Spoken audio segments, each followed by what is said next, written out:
Hey, what's going on, nation? Today we're going to talk about the 8 dumbest mistakes people make that sabotage their chest growth when they bench. The first mistake I want to talk about is benching too high and not retracting your shoulder blades. And the reason why I'm combining these two mistakes into one is because a lot of the times one is the result of the other one.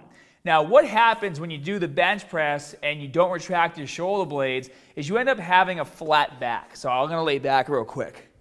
When you have a flat back like this, it's going to change the entire range of motion of the barbell as you perform the movement. So, get this off the rack real quick. When your back is flat, what happens to most people is they start to bench over their shoulders like this.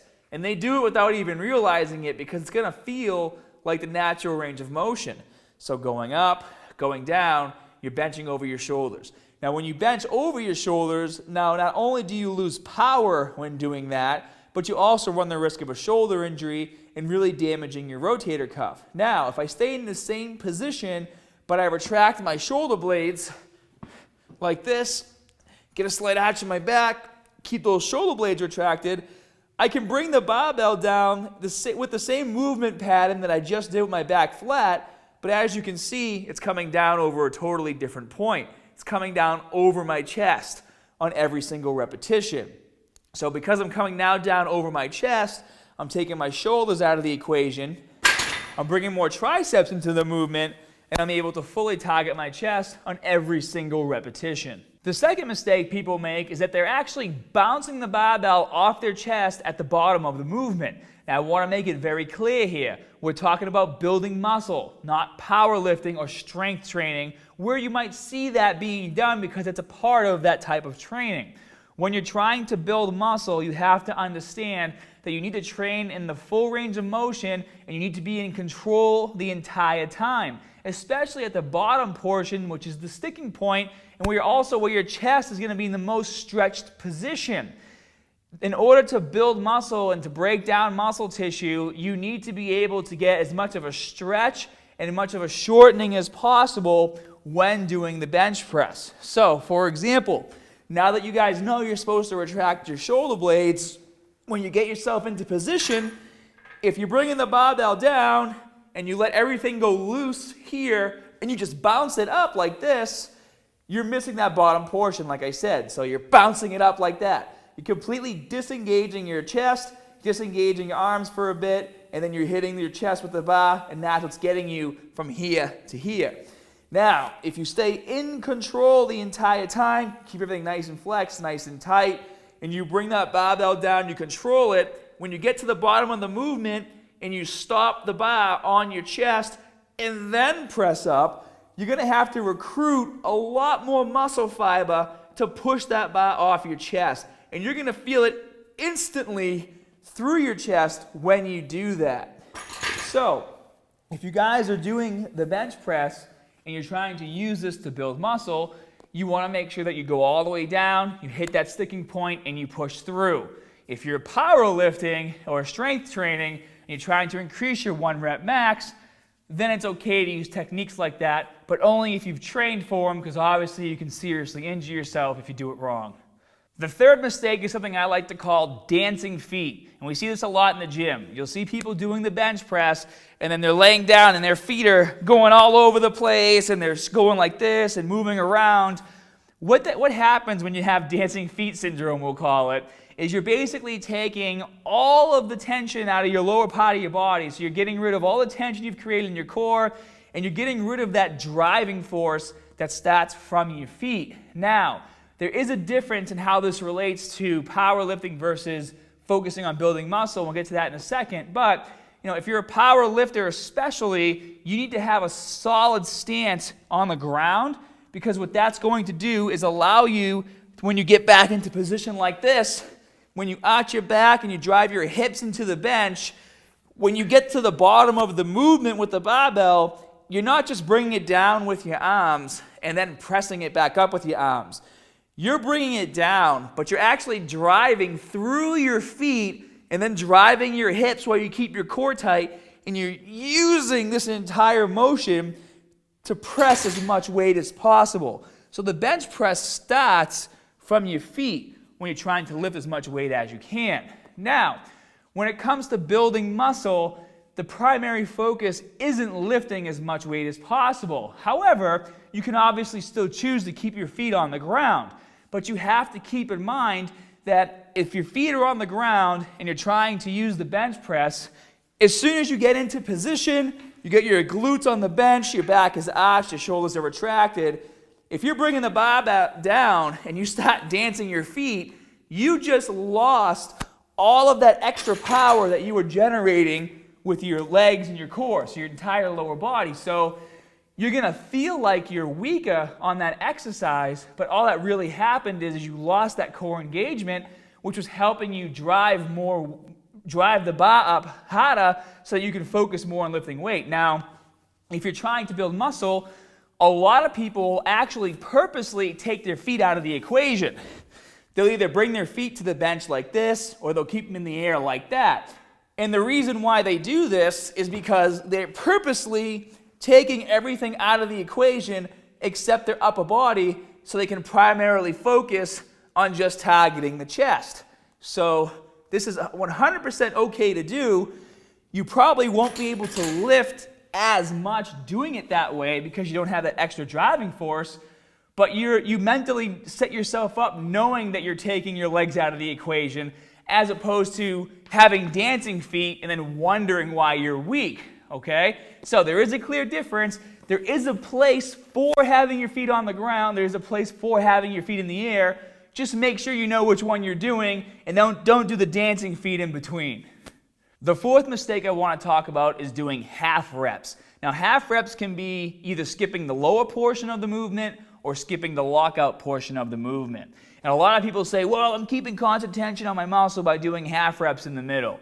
Yeah, I mean, you are keeping tension on the muscle, but you're out of your mind if you think there's no tension on your chest at the top or the bottom portion of the movement as well. I'm pretty sure you can't hold the bar for 20 minutes at the top or at the bottom and not feel your chest get activated, okay? There's tension on your chest the entire time you're doing the exercise.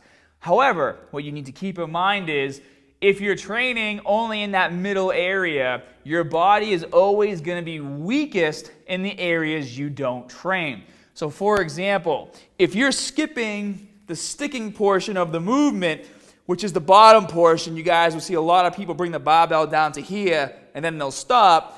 You will always be weakest from here to here. And here to here is actually helping you stretch your chest out more so you can break down more muscle fiber. Remember, to really fully activate and get as much muscle damage as possible, you need to fully stretch your chest and fully shorten it in order to get the most amount of contraction. So with that being said, if you're doing half reps and you're doing bullshit like this, and this is your set, number one, you've skipped the sticking point. Number two, you're not even shortening your chest as much as you can because you're not going all the way to the top. And what that's also going to lead to is you having a weaker lockout if you decide to go into more power training or strength training because your body has not trained in that area of where you actually lock it out each repetition.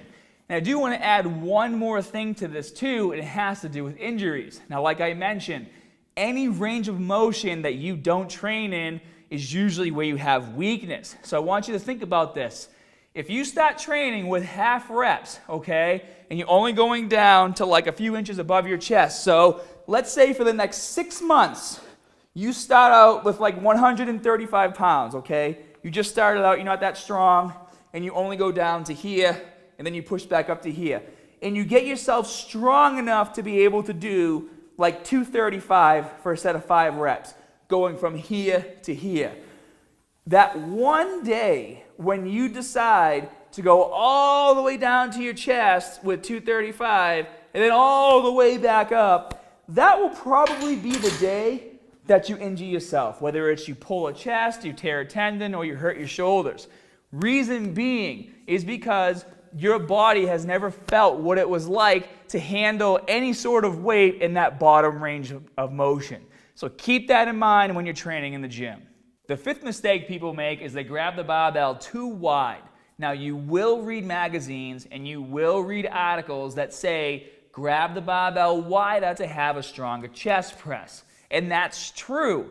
because what's happening is the wider you grab the barbell, the shorter range of motion the bar has to travel to complete one repetition.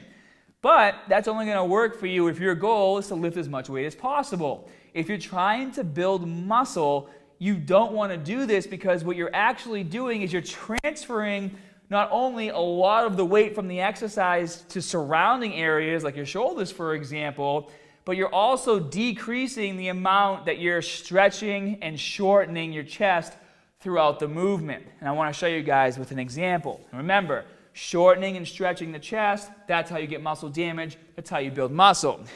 So if you guys were to get a really wide grip on the barbell and perform your repetitions, check it out. There's barely any shortening happening at the top of the movement. You don't even see my chest come up that much, okay? Because I'm basically just staying in the lower portion of the stretched part of my chest the entire time.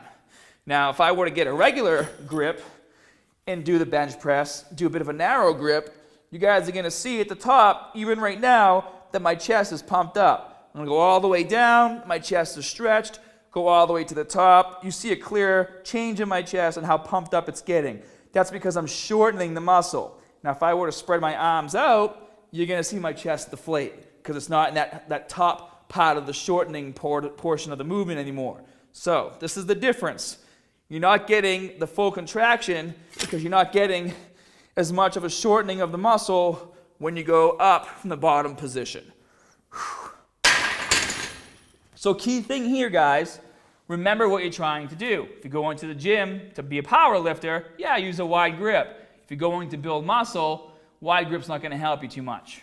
The sixth mistake is letting your spotter do all the work for you on your repetitions. Now, if you're walking around telling everybody you have a 315-pound bench press, but your spotter's not around to help you when you're asked to prove it, shit's going to hit the fan pretty quick, and you're going to realize just how weak you are.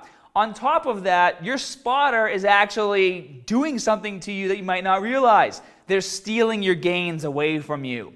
If your spotter comes in when you get stuck, and every single time they just pull the bar up for you like this, and it's pretty clear, you guys have seen this happen in the gym, you see the spotters who give a little too much help. What they're really doing is they're taking away your ability to increase your mind-muscle connection and really focus on that muscle damage in the eccentric and the concentric portion of the movement. A lot of the times when people start to get really tired, the spotter will actually kind of hold it for them on the way down and then start the process on the way up. Now, there is a right and wrong way to spot someone. What I typically like to do to people is I like the fingertip spot depending on how many reps they're going for. Obviously, if it's a lot of weight, I want to get a better grip than a fingertip, but if they're doing like 8 to 10 repetitions and you start to get tired by the time you get to 7 or 8, 9 times out of 10, you can just step in and kind of fingertip the bar and help them through the movement. But you help only enough so that the bar stays moving. You don't get in there and do it for them and they follow you on the way up. You're following them. So they're still able to really focus on getting that mind-muscle connection. They're really focusing on that chest contraction. And as they're pressing the bar, there's still a ton of tension in their chest because the barbell is still resting in their hands as opposed to resting in yours because you're pulling it really fast. So if your spotter's doing this to you, and you might not have realized this until now, just have a little talk and be like, hey bro, take a step back, only come in when I say, and when you do, you only allowed the fingertip the bar, oh, it looks weird, only allowed the fingertip the bar until I tell you otherwise. The seventh mistake people make is that they forget to train their lats just as hard as they're training their chest. Now, you might not realize this, but your lats do play a pretty big role in how strong your bench press is going to be, especially at the sticking point of the movement, which is the bottom position. Believe it or not, at the bottom position, so the sticking point, when you're on your back and your bar is resting on your chest, your lats are going to greatly help you produce the pushing power that you need to get from here to here. And as you start to fully extend your arms, your lats become less engaged, but a lot of us get stuck at the bottom portion of the movement. So if you're trying to increase your overall lift, whether you're going for a PR or you're trying to get more weight for your 8 to 10 repetitions, If you get your back stronger, you'll find out quickly that you're not getting stuck as much at the bottom of the movement. You're able to get to the bottom and press through and have smoother reps with heavier weight. Now, another way that your lats actually help out is they produce internal rotation, so they help your arms do this. And what that basically does when you're benching is it helps you flare your elbows out as you do the movement. So this is more of an advanced technique when benching heavy, but you can get more power out of the movement by starting to flare your elbows once you reach the bottom. So your elbows are tucked in, you get to the bottom. As you press up, you're going to flare your elbows out a bit to drive more power into the bar. Because what that's allowing you to do when you flare your elbows is it's allowing you to bring a bit more triceps into the movement as well. Now, the eighth and final mistake actually has to do with what we just talked about, which is flared elbows. And this even relates to the first mistake that we talked about as well. When you do the bench press, you do not want to have your elbows flared the entire time. Even if your shoulder blades are retracted and pulled down, you have a slight arch in your back, if you flare your elbows and then go down like this, you guys can see as I'm sitting here, this is proper bench press form. If you flare your elbows and come down, you start benching over your shoulders. And if you don't already have a rotator cuff issue, you can certainly get one. And if you've had one in the past, if you've had a shoulder injury in the past, you're going to aggravate it on every single repetition. The only time that you're allowed to flare your elbows is on the way up. Once you get back to the top portion of the movement, you're going to tuck your arms back in and come down, and then again, only flare them to help you drive the barbell up. So, I hope you guys enjoyed this video. Now, I know a lot of you guys are going to ask another question in the comment section. Because we're talking about the bench press, you're going to ask, what's better for building muscle? Using the barbell or using the dumbbells? Don't worry, I have you covered. I'll post a link to this video down in the info section below comparing the dumbbell bench press versus the barbell bench press to answer any question you might have. And guys, going to have new videos coming every Monday, every Wednesday, and on the weekends. So make sure you add that to your schedule when you're coming here to check out vids. Be sure to hit that like and subscribe button. And as always, more good stuff coming soon. See you guys.